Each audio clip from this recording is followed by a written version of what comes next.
Assalamualaikum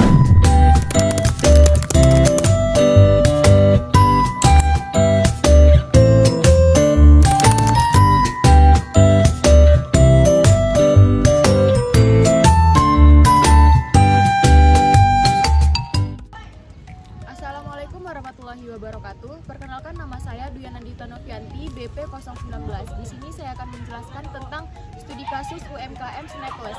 UMKM Snackless ini merupakan produsen makanan yang berbahan dasar singkong yang beroperasi di Payakumbuh, Sumatera Barat.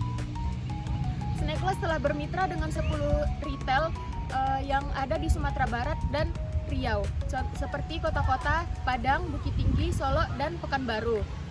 Namun, dalam kurun waktu 3 bulan terakhir, telah terjadi masalah keterlambatan pengiriman ke mitra retail. Hal ini berdampak serius karena menyebabkan kekosongan stok di tingkat pengecer, yang tentu dapat menurunkan kepercayaan mitra dan potensi kehilangan pelanggan akhir.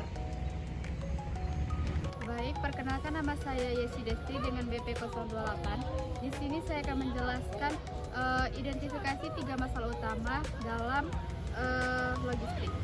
Yang pertama ada pengiriman yang terbatas.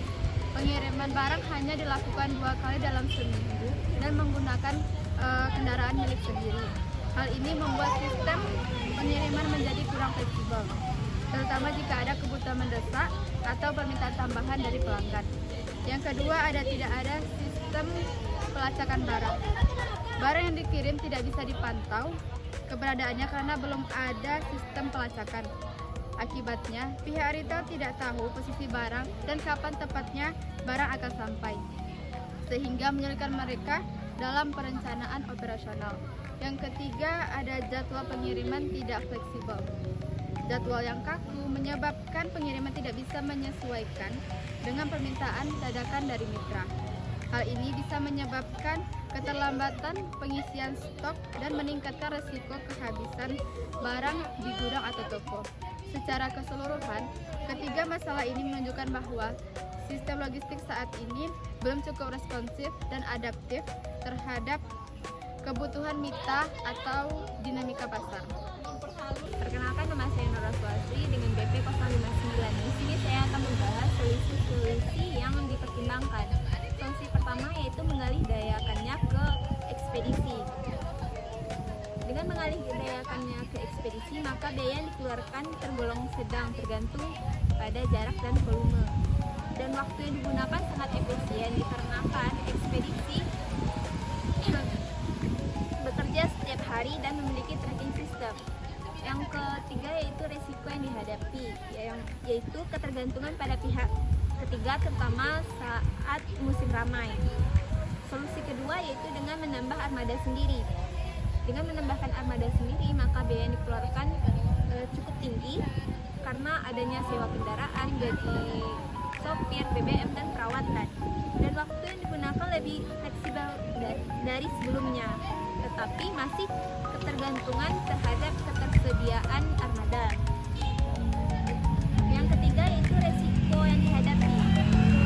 Resiko yang dihadapi yaitu biaya tetap yang tinggi walaupun volume kecil. Yang kemudian resiko operasional seperti kendaraan rusak dan lain-lain. Baiklah, perkenalkan, nama saya Hadi Ihsan dari BP 021. Di sini saya akan menjelaskan solusi 3 gudang kecil di Pekanbaru. Dari segi biayanya yaitu investasi awal yang tinggi, termasuk sewa gudang, staf, dan stok awal. Yang kedua, dari segi waktu, sangat efisien untuk mitra di Riau dan sekitarnya. Aspek terakhir yaitu risiko, yaitu stok bisa berlebih atau overstock atau kurang jika perencanaannya buruk. Halo, perkenalkan, nama saya Reni Jenita Sari dengan BP 010. Di sini saya akan melanjutkan presentasi yang pertama yaitu perbandingan solusi. Di mana perbandingan solusi ini antara ekspedisi, gudang, dan armada. Yang pertama ada ekspedisi. Ekspedisi ini biayanya lebih sedang, kemudian efisien, efektif, dan cocok untuk UMKM. Yang selanjutnya yaitu ada armada. Armada ini biaya tinggi, kontrol penuh, tapi butuh manajemen logistik internal. Selanjutnya yaitu ada gudang, solusi jangka panjang, efisien jika volumenya tinggi dan investasinya besar. Kemudian selanjutnya ada rencana distribusi di bulan selanjutnya.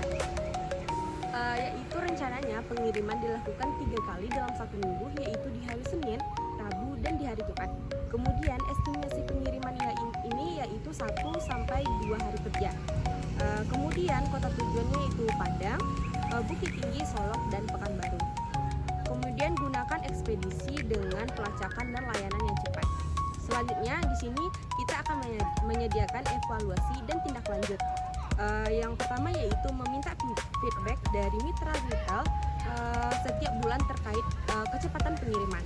Kemudian selanjutnya adalah evaluasi performa ekspedisi dan bandingkan antar penyedia layanan. Kemudian yang terakhir ialah tinjau ulang sistem ekspedisi secara berkala, yaitu 3 bulan sekali. Sekian dari saya kembalikan. Assalamualaikum warahmatullahi wabarakatuh. Perkenalkan, nama saya Heru Teknologis dari BP 008. Selanjutnya di sini saya akan menjelaskan tentang saran jangka panjang yang akan meningkatkan UMKM Snacklist ke depannya. Yang pertama, saran pertama adalah jika volume penjualan meningkat, pertimbangkan pembukaan gudang strategis. Yang kedua, bangun sistem manajemen stok dan tracking internal agar tidak bergantung penuh pada ekspedisi. Saran ketiga yaitu jalin kemitraan strategis dengan penyediaan ekspedisi untuk mendapatkan tarif khusus dan layanan prioritas. Itu saja mungkin saran-saran jangka panjang yang dapat saya berikan.